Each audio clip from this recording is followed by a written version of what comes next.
지금 이 시간 우리 주님 말씀 함께 같이 보시겠습니다. 스바냐 3장 15절부터 17절까지 말씀입니다.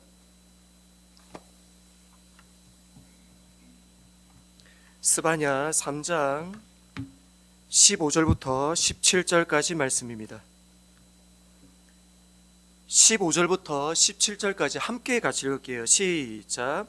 여호와가 내 형벌을 제거하였고 내 원수를 쫓아냈으며 이스라엘 왕 여호와가 내 가운데 계시니 내가 다시는 화를 당할까 두려워하지 아니할 것이라. 그날에 사람이 예루살렘에 이르기를 두려워하지 말라. 시온아 내 손을 늘어뜨리지 말라. 너희 하나님 여호와가 너희 가운데 계시니 그는 구원을 베푸실 전능자이시라. 그가 너로 말미암아 기쁨을 이기지 못하시며 너를 잠잠히 사랑하시며 너로 말미암아 즐거이 부르며 기뻐하시리라. 아멘. 스바냐는 왕족 출신의 선지자입니다. 성경에 보시면 왕족 출신의 선지자가 두 명 있는데요, 이사야 선지자가 있고 그리고 스바냐 선지자가 있습니다. 이사야 선지자는 왕족 출신이기는 하지만 우시야 왕의 사촌이었습니다. 그러니까 이사야 선지자는 선지자로 헌신하지 아니한다 할지라도 이스라엘에 이어서 왕이 될 수 있는 사람은 사실은 조금은 아니었던 것 같아요.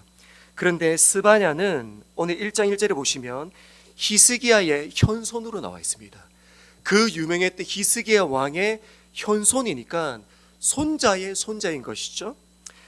그래서 스바냐는 만약에 하나님께서 스바냐를 선지자로 콜링하셨을 때 이 콜링을 거절했다면 이스라엘의 그 히스기야에 이어서 아버지 이어서 어쩌면 왕이 될 수도 있었던 사람이었습니다. 그런데 왕족 중에는 선지자가 잘 세워지지 않습니다. 그 이유가 두 가지인데요. 첫 번째는 하나님께서 선지자로 부르셔도 왕족이란 이 백그라운드 때문에 부르신 가운데 순종하는 것이 쉽지가 않기 때문이죠. 만약에 선지자로 헌신하지 않으면 이 사람은 왕족으로서 그가 누릴 수 있는 혜택이 너무나 크기 때문입니다. 그래서 왕과 선지자를 선택하라고 이야기할 때에 사실 선지자보다 주로 왕을 선택을 하게 되겠죠.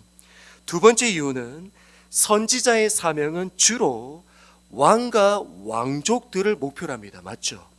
즉 그의 가족과 친인척들을 상대로 부정과 불의를 고발하고 회개를 촉구해야 하는데 이것이 쉽지가 않는 것이죠.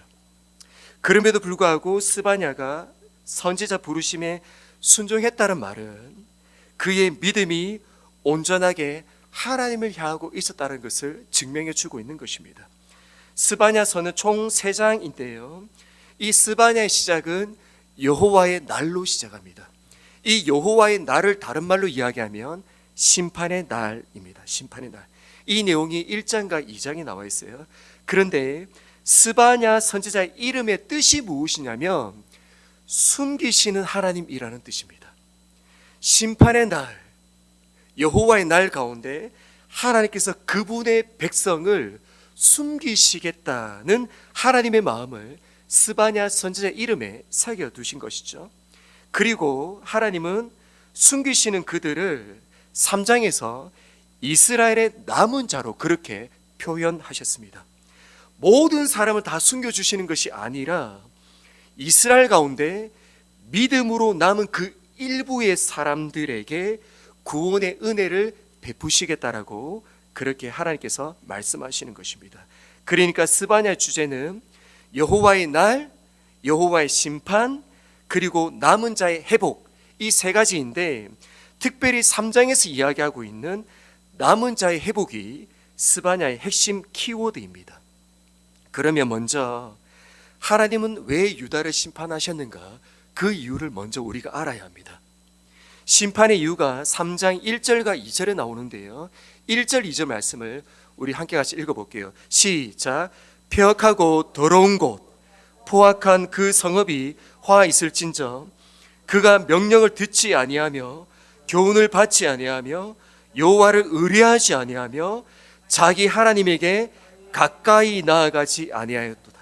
즉 하나님께서 여러 가지 말씀을 하셨지만 심판의 이유를 한마디로 하면 하나님 없는 삶입니다. 하나님 없는 삶.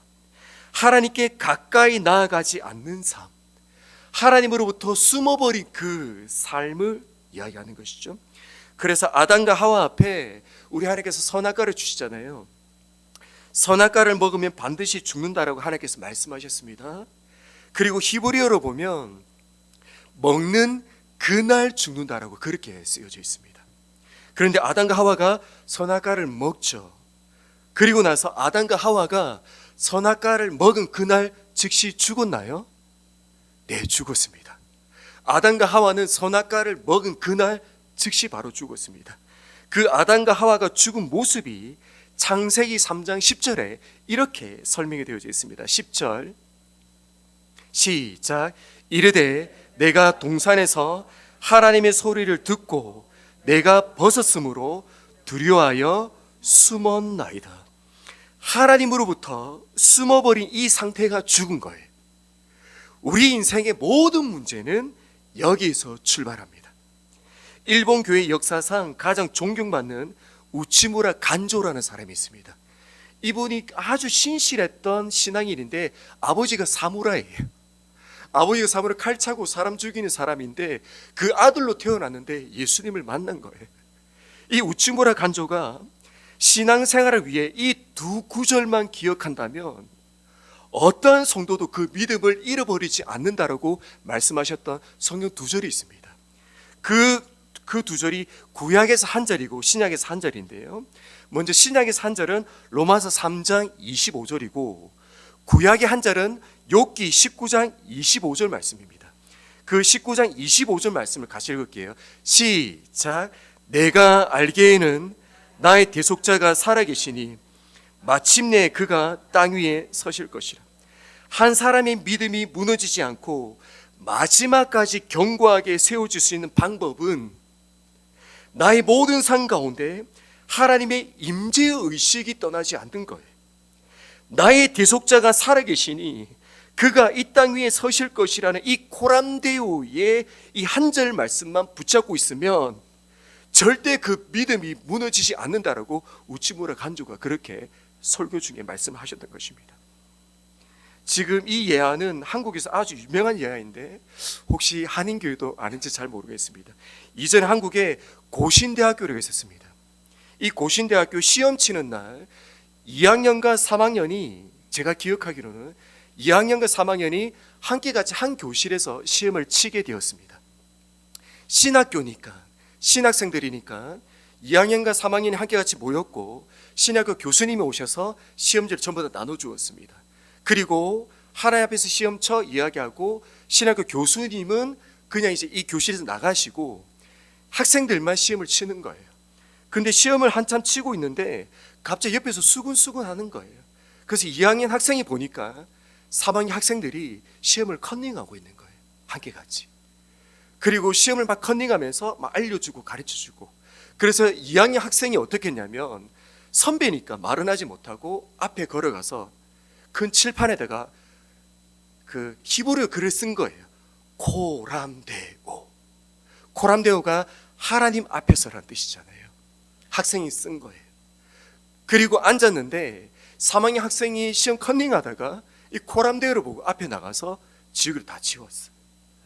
그리고 2학년이 다시 일어나서 앞에 가서 코람데오를 쓴 거예요. 그러니까 3학년이 다시 또 나갔어요. 또 지운 거예요. 2학년에 또 나갔어요. 또 쓰고 또 지우고.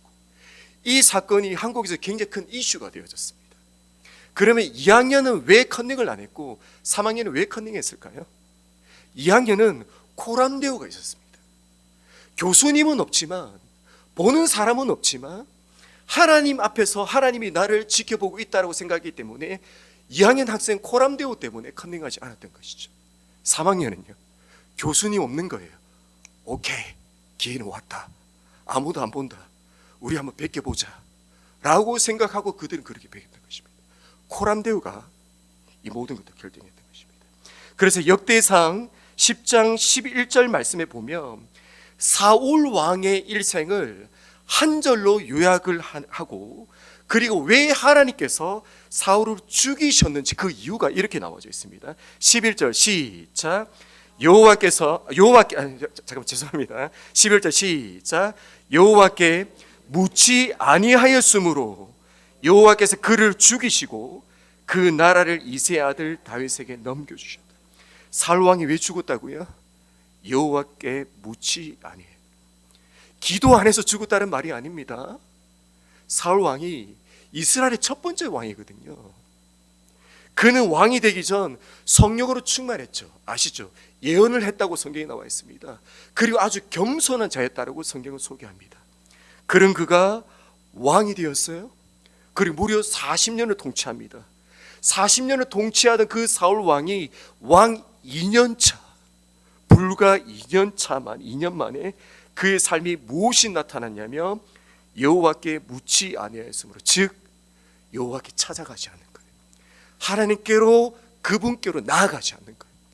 이전에는 하나님이 왕이었는데 이제는 내가 왕인 것이죠. 즉 나의 대속자가 지금도 살아계시다는 나의 하나님을 잊어버린 거예요. 그 하나님께 가까이 나아가는 삶이 내 인생 가운데 사라져버리는 순간, 그래서 사울이 죽었다라고 성경 그렇게 말씀하고 있는 것입니다. 사울이 죽은 이유는 하나님 없는 삶 때문이었습니다.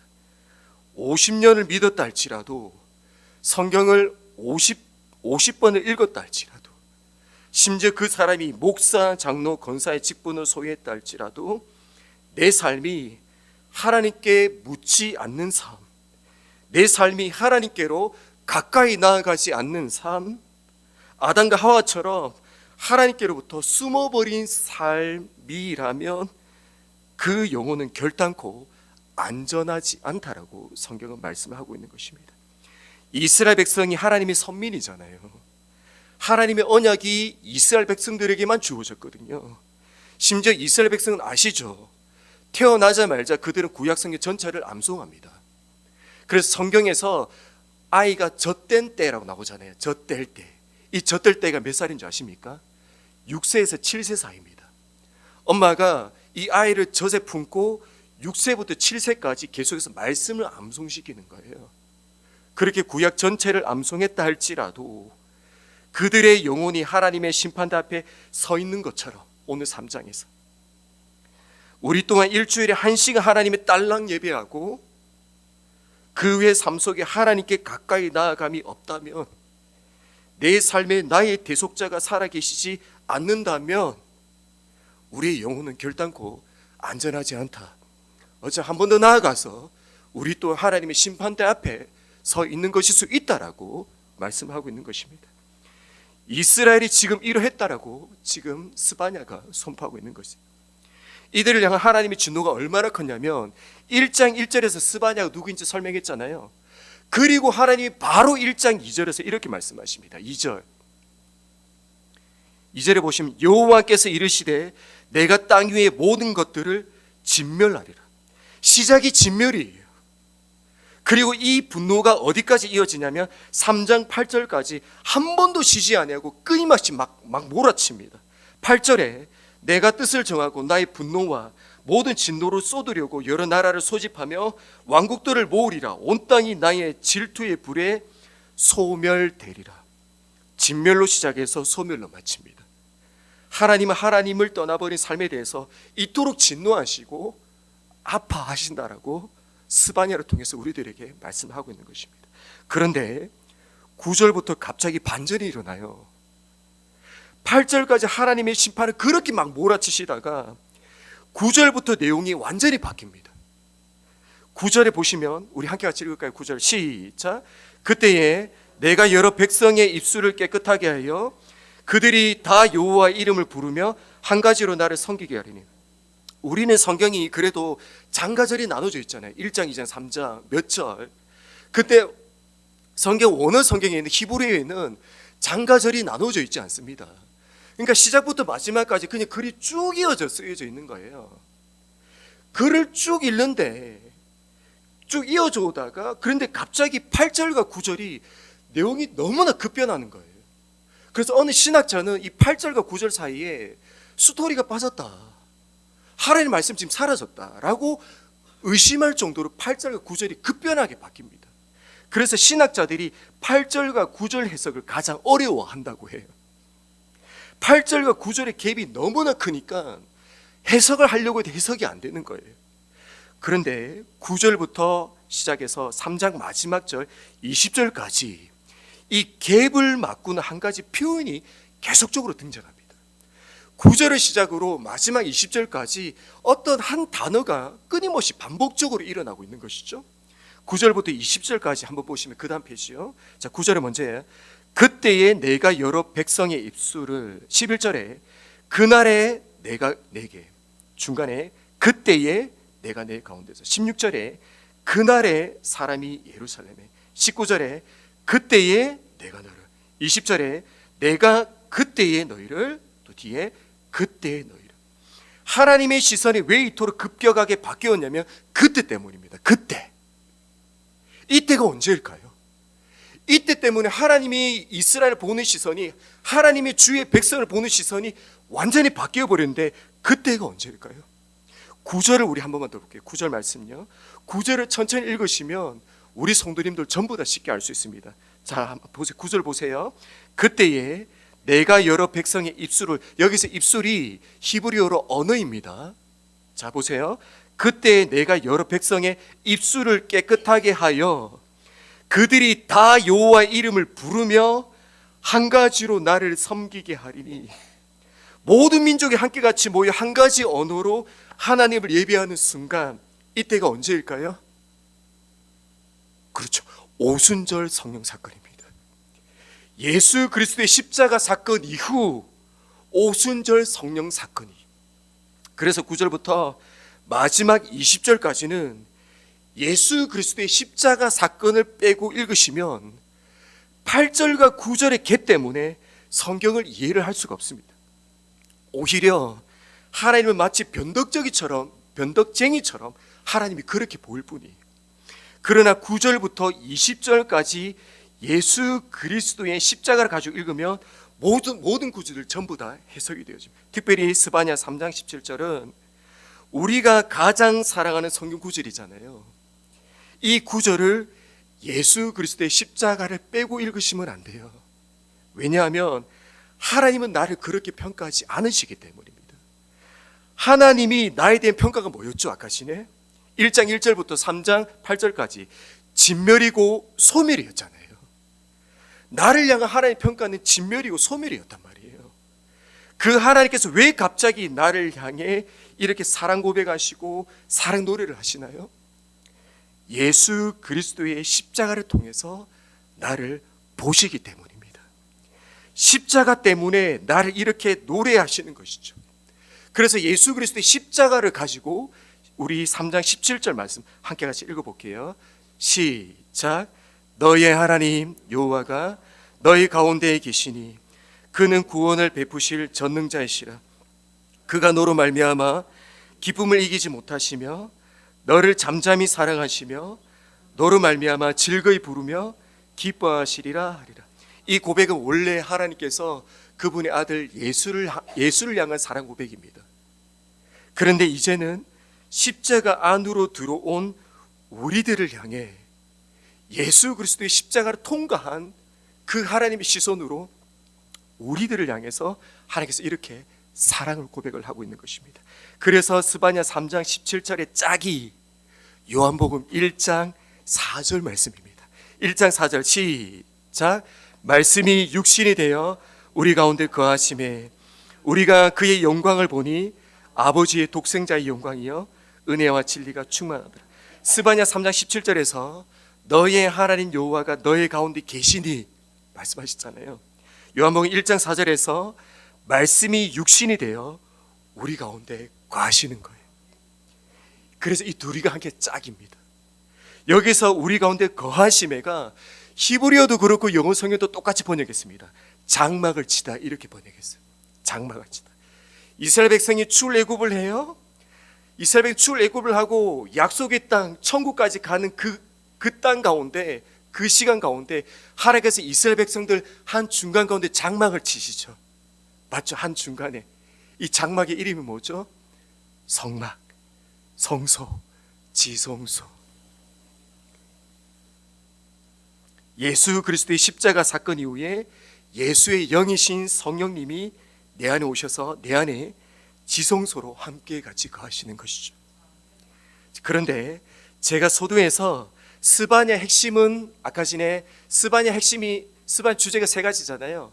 여호와의 날, 심판, 마지막 이스라엘 남은 자이잖아요. 근데 이 세 번째 남은 자가 핵심이라고 말씀을 드렸는데, 모두가 다 위에 오늘 하나님께서 9절부터 20절까지 있는 이 은혜를 다 주시는 것이 아니에요. 무너지고 멸망하는 이스라엘 안에 하나님께서 남겨두신 일부의 사람들에게만 하나님께서 구원하시겠다라고 스바냐를 통해서 그렇게 말씀하시는 거예요. 그러면 지금 이 시대에도 남은 자가 있을까요? 하나님께서 이스라엘 백성 스바냐를 통해서 이스라엘 백성에게 남은 자는 내가 반드시 구원할 것이다 라고 말씀하셨는데, 그러면 오늘 지금 우리가 살고 있는 이 현 시대에도 믿음이 무너지고 타락한 이 시대 속에 남은 자들이 있을까요? 신약 성경 로마서 11장 4절과 5절입니다. 이 말씀 잘 기억하셔야 돼요. 4절 5절 같이 읽게요. 시작. 그에게 하신 대답이 무엇이냐? 내가 나를 위하여 바알에게 무릎을 꿇지 아니한 사람 7,000명을 남겨두었다 하셨으니, 그런즉 이와 같이 지금도 은혜로 택하심을 따라 남은 자가 있느니라. 하나님께서 바알에게 무릎 꿇지 않은 사람 7,000명을 남겨두셨다라고 말씀하셨잖아요. 엘리야가 살았던 이 당시 이스라엘 백성의 숫자 아십니까? 성경에 안 나오니까 정확하게 몰라요. 그 대략 200만 명으로 예상합니다. 200만 명 중에 하나님께서 하나님의 남은 자로 7,000명을 남겨두셨습니다. 제가 지금 숫자를 이야기하는 게 아니에요. 극소수라는 것입니다. 남은 자의 숫자는 극소수입니다.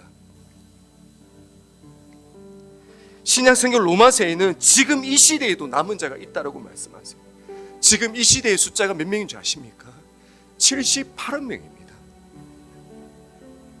78억 명, 이 사람 중에 오늘 하나님께서 이 사람들 중에 은혜를 따라 남겨둔 하나님의 백성이 있다라고 그렇게 말씀을 하고 있는 것입니다. 그러면 그 남은 자가 누구일까요? 은혜로 택하심을 따라 남은 자, 즉 우리의 공로가 아니라 우리의 노력이 아니라 8절과 9절 사이에 그 갭을 메꾸신 예수 그리스도의 일방적인 은혜로 예수님이 남은 자로 선택하신 그 선택을 입은 그들이 누구일까요? 오늘 이 자리에서 예배하고 있는 예루살렘 교회 우리 성도님입니다. 그래서 우리가 예배하고 있는 것입니다. 코로나가 지나가고 난 이후에 엄청나게 많은 사람들이 신실해 보였거든요. 장로님이셨어요. 안수 집사님, 권사님이셨고, 그 신실에 또 수많은 사람들이 믿음 전부 다 떨어져 버렸습니다. 그런 사람들 중에 오늘 왜 우리가 오늘 이 자리에 앉아 있는가? 우리의 어떠함이 아니라, 우리에게 그 공로가 있는 것이 아니라, 오늘 하나님께서 분명하게 말씀하시죠. 은혜로 택하심을 따라 남은 자가 있는데, 그 남은 자를 우리를 선택하시고 오늘 하나님의 지성소 가운데 우리들을 끌고 오셔서 그 하나님 앞에 우리들로 예배하게 하신 것입니다. 우리가 오늘처럼 스바냐 3장 17절에 하나님의 사랑 고백과 사랑 노래를 우리가 감히 들을 수 있는 이유는 나의 어떠함이 아니라 은혜로 나를 선택하시고 나를 하나님의 자녀로 삼아주신 그분의 전적인 은혜인 것입니다. 은혜로 택하심을 따라 남은 자, 예루살렘 교회 성도 여러분, 이번 한 주 이 하나님을 우리 더 마음껏 사랑하십시다. 이번 한 주 그래서 우리는 감히 더 우리 인생 전부를 하나님께 올려드려야 하는 것입니다. 그래서 이번 한 주도 어떤 주보다 하나님 영광 위해서 존귀한 삶을 삶으로 믿음으로 승리하시기를 예수님의 이름으로 축복합니다.